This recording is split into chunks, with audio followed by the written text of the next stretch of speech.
Thank you यार से। देखिए, मैं कल की बात आपको बता रहा हूँ। कल मैं जमशेदपुर में था, यहाँ से तकरीबन 700 किलोमीटर दूर, थोड़ा वहाँ से भी आगे था मैं।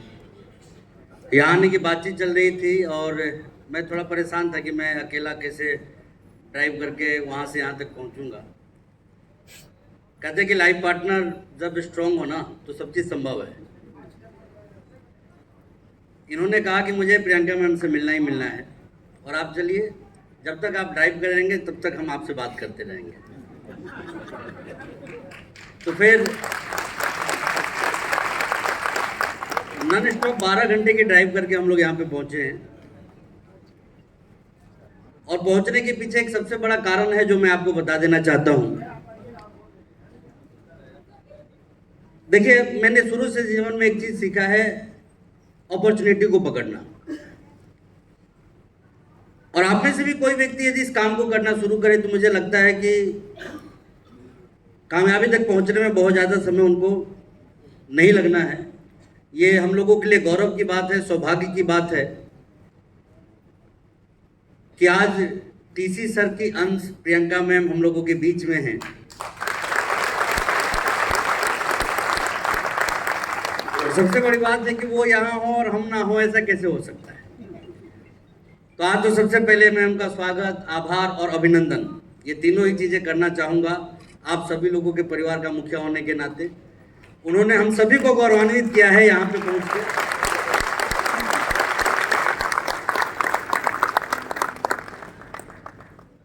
और जैसा कि डी सर बता रहे थे कि ये स्टेशन नहीं है, जोन है। क्या है? तो ये जोन वाकई में एक ऐसा जोन बन चुका है जो अब सिर्फ देश के नहीं दुनिया की नज़र में आता है। तो यहाँ से एक बड़ी क्रांति की हम सारे के सारे लोग शुरुआत भी कर सकते हैं और उसकी चिंगारी आज कीसोल के माध्यम से लग गई है। नहीं, इतने हल्के में बोलेंगे तो फिर मैंने आज कुछ बहुत सारे पॉइंट्स को नोट किया हूँ और उन्हीं चीज़ों के ऊपर मैं बात करने वाला हूँ। जैसे कि काफ़ी सारी महिलाओं को मैंने सुना है, मेरी मिसेज भी हैं यहाँ पे, और बहुत सारी महिलाओं को मैं सुनता रहता हूँ। अक्सर हाँ लोगों को ये कहते हुए मैंने सुना है, मुझे बोलना नहीं आता, मुझे बोलना नहीं आता, मुझे बोलना नहीं आता। अब बहने आप लोग भी और भाई आप लोग भी दिल पे हाथ रख के कहिए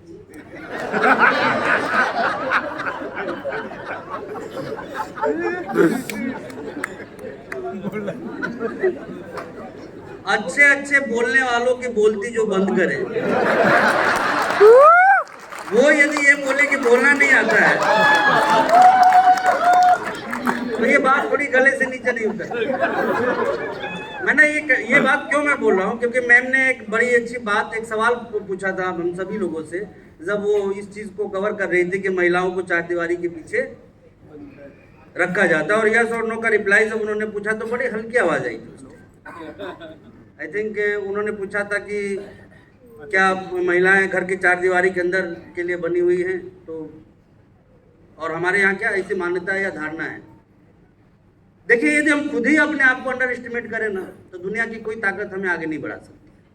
और ये स्पेशली मैं बहनों आप लोगों के लिए कहना चाहूँगा कि आप यदि अपनी प्रतिभा को समझें, अपने हुनर को समझें, अपनी काबिलियत को समझें, तो किसी की औकात नहीं है कि आपके समकक्ष भी वो खड़ा हो सके। हर किसी को बीट करके आप आगे निकलेंगे।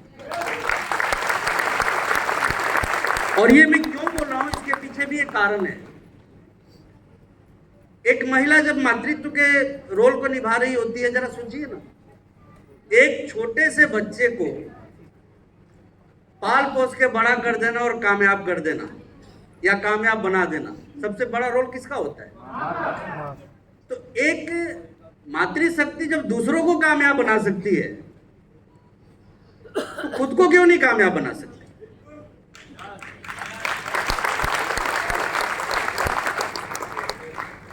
मैंने जो चीज़ महसूस किया है, चूंकि मैम भी हैं हमारे बीच में और हमारे यूपी बिहार का कल्चर थोड़ा एक अलग सा कल्चर है।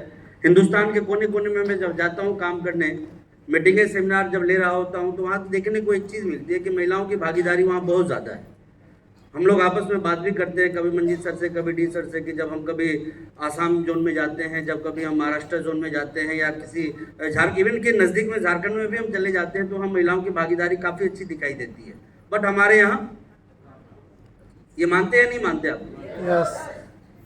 जबकि हम इस बात को भूल जाते हैं कि रानी लक्ष्मीबाई कहाँ से है और वो जमाना कौन सा था। अब समझने वाली बात यही है कि यदि हम हमारे खुद के ऊपर भरोसा कर लेना तो हम बहुत बड़े बड़े काम कर सकते हैं, बहुत बड़े बड़े ऊंचाइयों को हम हासिल कर सकते हैं। और इसके लिए सबसे मजबूत चीज़ क्या है? आज देखिए प्रियंका अग्रवाल मैम हम लोगों के बीच में एक मिसाल है हम लोगों की। मैं तो क्या, देखिए मैंने 19 साल से इस बिजनेस को शुरू किया है और मैं शुरुआती दिनों से ही उनको देख रहा हूँ इस बिजनेस के अंदर, पर्दे के आगे भी पर्दे के पीछे भी। और आप सभी के लिए उनसे बड़ी प्रेरणा तो आज हमारे बीच में कोई हो ही नहीं सकती। इतनी जिम्मेवारियों में चूंकि ज्यादा नजदीक रहने का मौका मिलता है तो मैं आपको ये भी बता देना चाहता हूं, ना सिर्फ वो एक सफल बिजनेस वुमेन है बल्कि सफल तरीके से परिवार को भी वो मैनेज करती है, सफल तरीके से। मैम ने एक बात कही थी चांस और चॉइस की, आज की ही बात है, शायद आप भूल चुके हैं क्योंकि हमारे सिंह वालों की आदत होती है भूलने की। जब वो हम लोगों को बता रही थी तो लाइफ में देखिए चांस तो हर किसी को मिलता है, लेकिन जब वो अपने पुराने चॉइस को छोड़ नहीं पाता है ना तो वो उस चांस को हासिल कभी नहीं कर पाता। और आपको आपकी ज़िंदगी में नए चांस को हासिल करना है तो पुराने और फालतू के चॉइस को तो आपको छोड़ना ही पड़ेगा, तभी जाके आप अपनी लाइफ में कुछ कर सकते हैं। अब आज के दौर में भी यदि